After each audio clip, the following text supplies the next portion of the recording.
Well, now that we got the most anticipated video games of 2013 over and done with, and by the way, if you haven't seen that video, feel free to click the annotation I'm about to put up in the corner. It's now time for the top 15 most surprising games of 2012.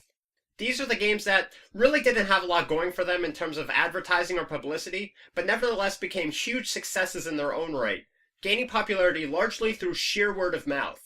Now, I have a lot of ground to cover, so without further ado, here are the top 15 most surprising games of 2012.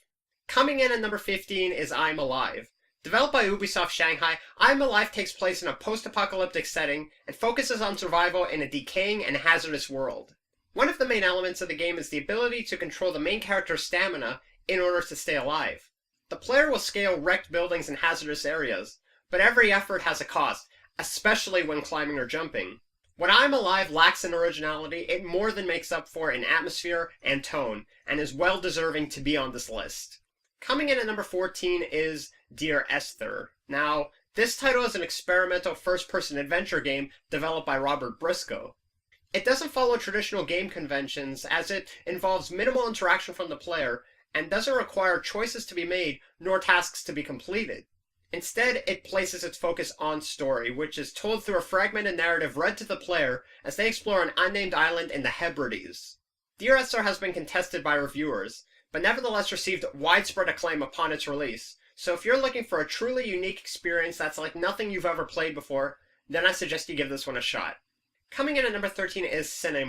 Now, SINE is your classic shoot-'em-up. The game is ostensibly a 2.5D shooter, restricting gameplay to two axes with an environment rendered in 3 dimensions. One of the things that makes this game truly unique is that it doesn't use a traditional health mechanic, but instead plays on the aspect of time.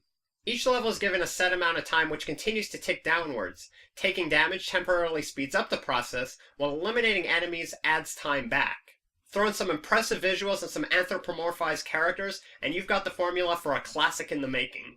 Coming in at number 12 is Spelunky. Created by Derek Yu, Spelunky is an action-adventure game wherein players explore a series of caves while collecting treasure, rescuing damsels, and dodging traps. What makes this game so brilliant is that levels are randomly generated and grouped into 4 increasingly difficult areas, each with its own distinctive set of enemies, items, terrain types, and special features.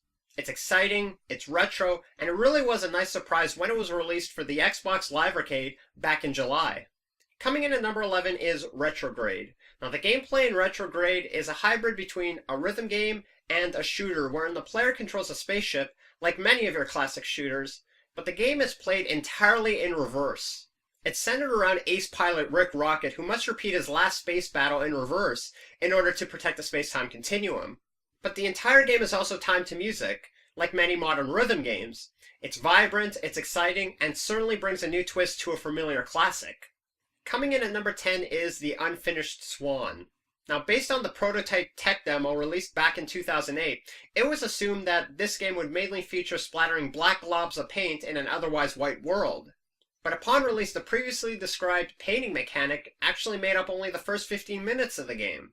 Now, some people might be put off by the unfinished SWAN's short length, but its unique visual style and fantastic musical score easily makes this game one of the most surprising games of 2012. Coming in at number 9 is PAPO and Yo. Now, PAPO and Yo takes place in an unspecified Brazilian favela and is centered around the role of Quico, a young boy who runs away from home to escape his abusive and alcoholic father. One of the strengths of this game is just how emotionally invested the player gets into the main character, as he has the ability to turn his environments into magical, dreamlike worlds. This eventually leads him to the monster, a giant that Quico discovers while navigating through the slums. It's fun, it's different, and it's just one of those games that leaves a lasting impression well after you put down the controller. Coming in at number 8 is War of the Roses. Set during the War of the Roses, which ravaged England during the 15th century, the game puts the player in the role of a single customizable soldier fighting for either House of Lancaster or the House of York. You start out with a pre-made melee character, the Footman, but quickly unlock a crossbowman, a longbowman, and a foot knight before heading into hand-to-hand battle. Now, those gamers that prefer period pieces and historical accuracy will get hours of enjoyment from this title alone, and its intense multiplayer easily makes this game one of the most surprising games of 2012. Coming in at number 7 is Fez. Fez revolves around Gomez, a two-dimensional creature who lives in a flat, two-dimensional world.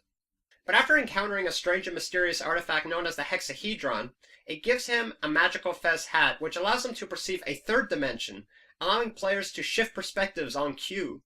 The game was created by Phil Fish and, in addition to taking more than 4 years to create, was also one of the main subjects for the 2012 film Indie Game, The Movie. Not only does this game have retro appeal, but it's also just a fantastic creative platformer that just begs to be played.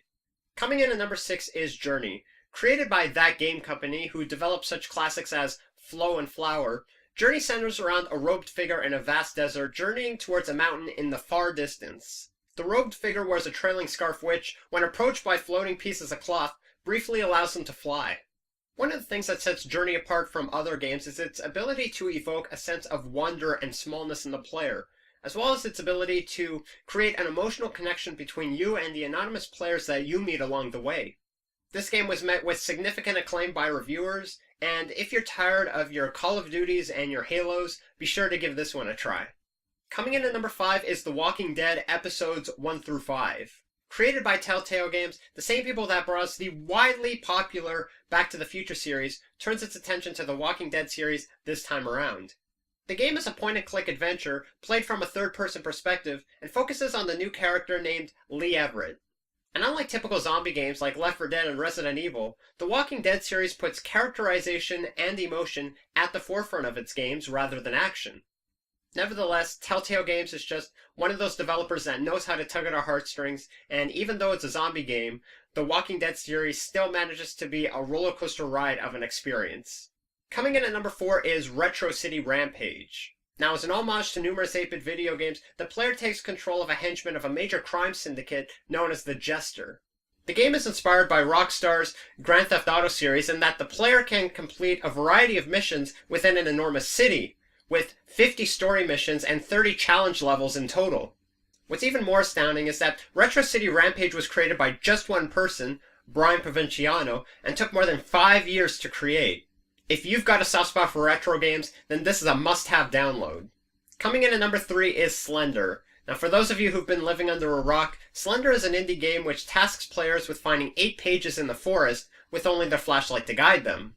Now, this game gained a lot of word of mouth through its horrified reactions on YouTube, and has the dubious distinction of being a game that's just as fun to watch as it is to play. Now, this game gained a lot of word of mouth through its horrified reactions on YouTube, and has the dubious distinction of being a game that's just as fun to watch as it is to play. Nevertheless, this game is free to play, and is without a doubt one of the horror sleeper hits of 2012.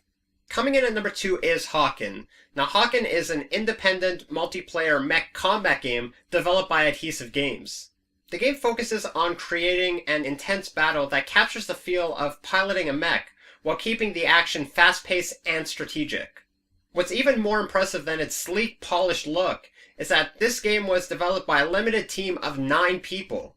If you were disappointed by Steel Battalion for the Kinect, or just want to experience a hardcore mech combat game, then be sure to give HAWKEN a try. And coming in at number 1 is DayZ. Now, DayZ is a multiplayer open-world survival horror mod created by Dean Hall for Arma 2 and its 2010 expansion pack, Arma 2 Operation Arrowhead. The game puts the player in the fictional post-Soviet state of Chernarus, where a plague has turned most of the population into undead zombies. The player must scavenge the world for supplies including food, water, medicine, and weapons, while avoiding or killing zombies and other players. I think what makes this game so addicting is its brutal realism. I mean, if you die within this game, you lose everything and have to start completely from scratch. And with news that a standalone game is soon to be released, popularity for this game is only increasing. Now, I want to hear what you have to say. Do you agree with my list? Do you disagree with it? Do you feel that there's a game that's better suited to be on the top 15 most surprising games of 2012? As always, feel free to put a comment in the comment section below, and as always, feel free to rate and subscribe to my channel. That being said, I'm the Millennium Gamer, signing off.